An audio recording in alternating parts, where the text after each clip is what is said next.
Rozhodli, že si uděláme tady guláš, jo? Budeme to vést na párník, tak se na to napijeme.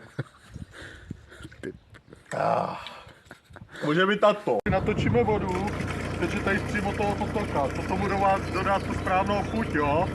Ona bude trošku mastná, trošku železitá, ale to tomu dodá tu sílu tomu gulášu, jo? Vývar žádný nepotřebujeme. Dneska vás vítám při nové Bačové show. Tak dneska si připravíme guláš.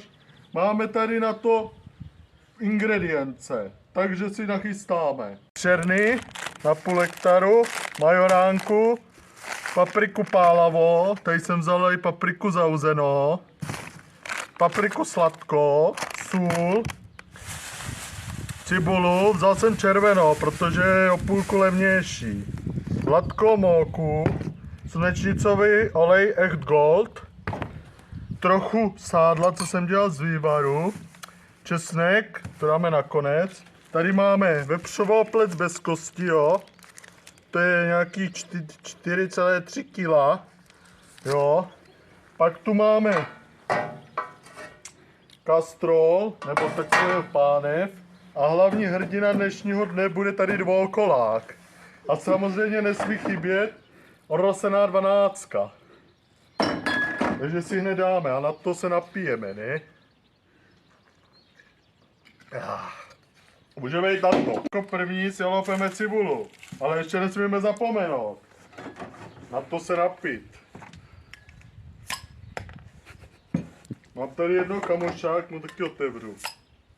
Loupeme si cibulu. Dvě už máme loupaný. Ale musíme se posilnit.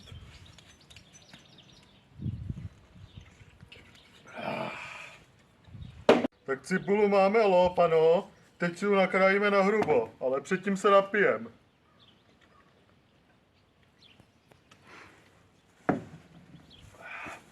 Nakrájíme si tu cibulu.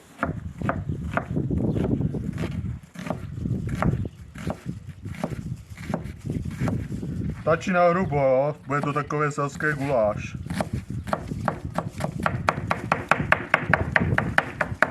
Dobrý, máme nakrájeno. Stůl je čisté.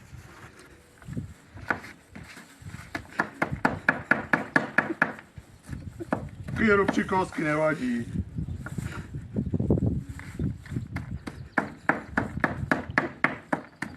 Kurva, to je žízeň.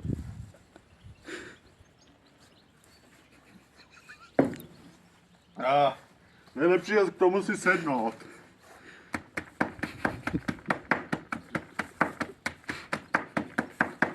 Asi takový kousky.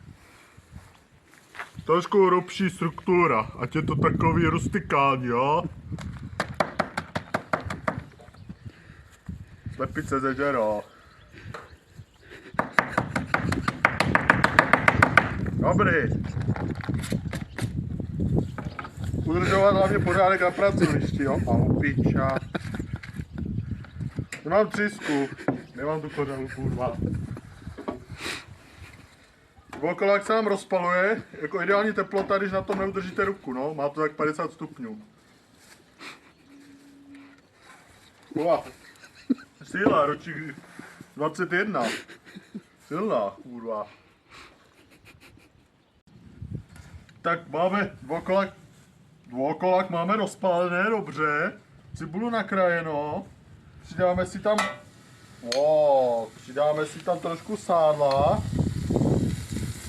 To je z vývaru, jo, tak je tam trochu vody a nevadí, to se vypadí. To předsedíme. Pecetím tu krávu tam. Máme poměrně dost té cibule. Tam přidáme ještě olej, protože jsme si vzali málo sádla.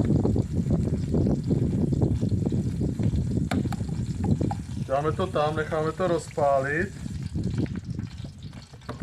Hodíme tam tu cibulu, jo. Máme trošku cibule. No, skoro plný kastrol. Perfektní. A zase počkáme, než se nám rozpálí dvoukolák. A na to se napijeme. Máme další fázi hotovo. Přejdeme na maso.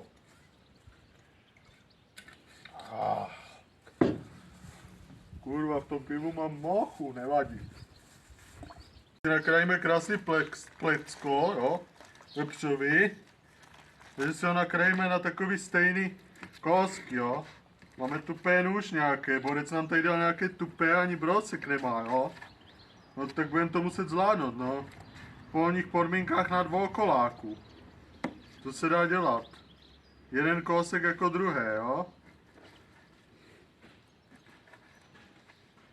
Uvidíme, jestli ten dvoukolák se vůbec rozehřeje, zatím to nevypadá.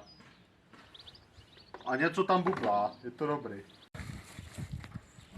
Takže na takový stejně velký kousky si nakrájíme maso, jo. Bude perfektní. Maso je pěkně odleželý, ani nejde ukrojit. Uvidíme, jestli to ten dvoukolák zvládne. Vaříme pro celý parník. Tady jsou nějaký křupky, to samozřejmě vyhodíme, tady pro kočky, jo. Když si to najdou. Cibula se nám pozvolna jako opéká, no. Trošku to tam bublá, no. Bude to na díl. Vlaštovky přilitly už, kurvy jedný. Vidím, že cibula jako začíná, ale myslím si, že ten dvoukolák je nějaké rozbité. Jako pro celý parník na dvoukoláku to asi nedá. Budeme muset tady zapnout jednoho kamoša a zkusit to na něm. Nasypeme to tam a uvidíme. Uvidíme, co z toho zajde.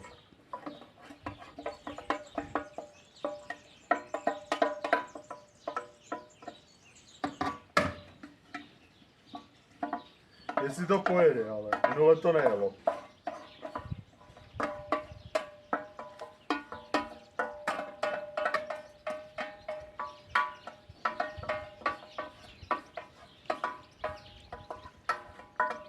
Tady na dvoukolák si dáme opražit zatím to maso, aby se nám aspoň trochu ohřálo.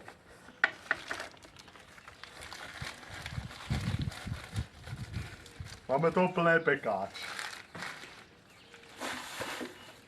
Uvidíme, jestli to dá.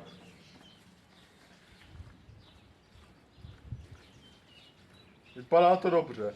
Mouchy na to slitají se. Tak se na to napijem.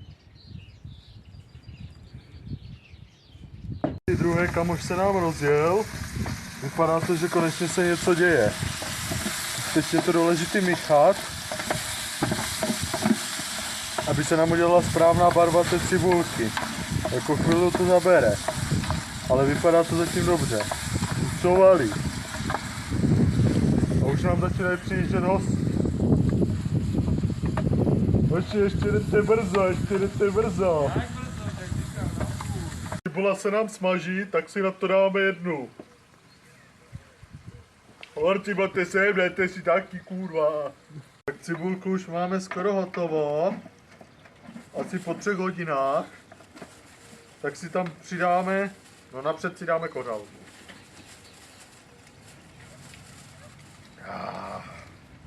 Silná. Přidáme si tam za chvíli maso. Dvoukolák nám už ho trošku rozehřál, trošku teplý, tak bude předpřipravený. Jeden to nezvládal, tak jsme si museli přinést nový jednokolák. Tak už to valí. Bude to valit jako svině. Pojďte se na to.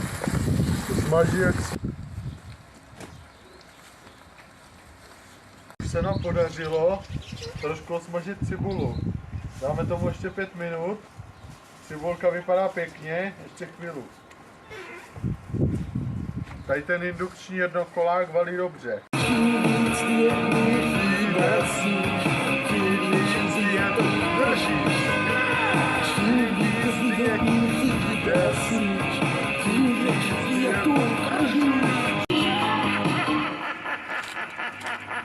Máme správně hotovou cibulku, je to taková hnědá barva, taková ideálně na guláš. A teď se to zapráší tou paprikou. Krásně. Se to zapráší. Nechat to trošku zapěnit, aby nejen dlouho, aby nám to nezhořklo.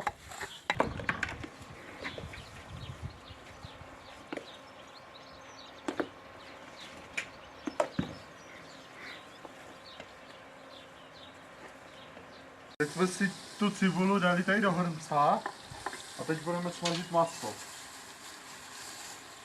Máme ho krásně rozehřátý.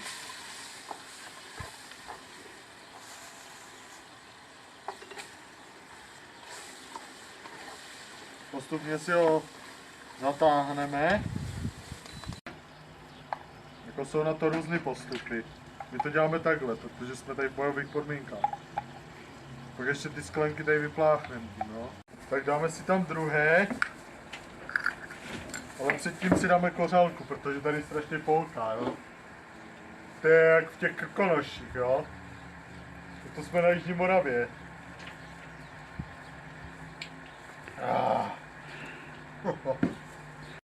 Jsou naši náraží, Vanča na mě doráží, má takový divný chutě, že mě to až zaráží.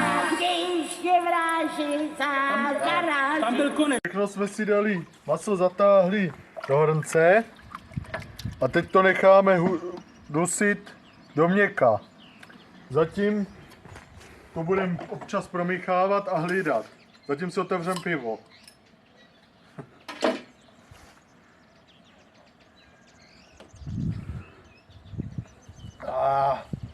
To by nebyla Borkova show, aby nevypěnilo pivo.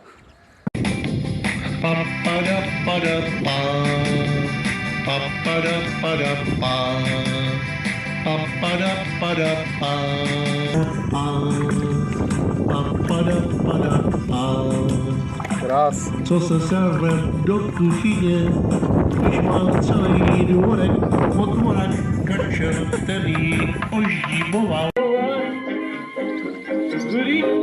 Jsem vráží za garáží, tak ti může vybovat. Už to bude teplý. Tak nám to hostne, tak si to musíme trošku zředit. Dáme tady trošku vody. Toho potoka. A uvidíme, co nám to udělá. Necháme to dusit.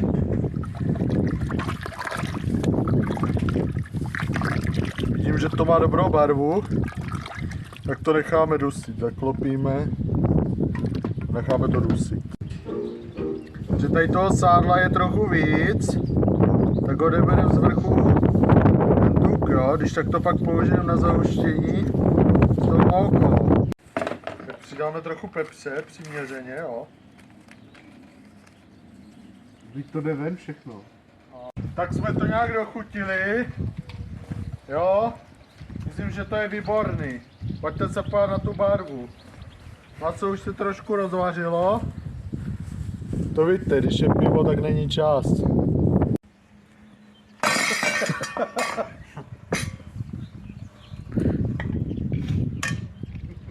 Pojde se na tu kypu. To je poctivé guláš. Tak dáme takovou kypu. To chceš tam prdu. A ten úspěch. Já myslím, že se to povedlo. Na ty podmínky polní ještě dokážeme uvařit dobře.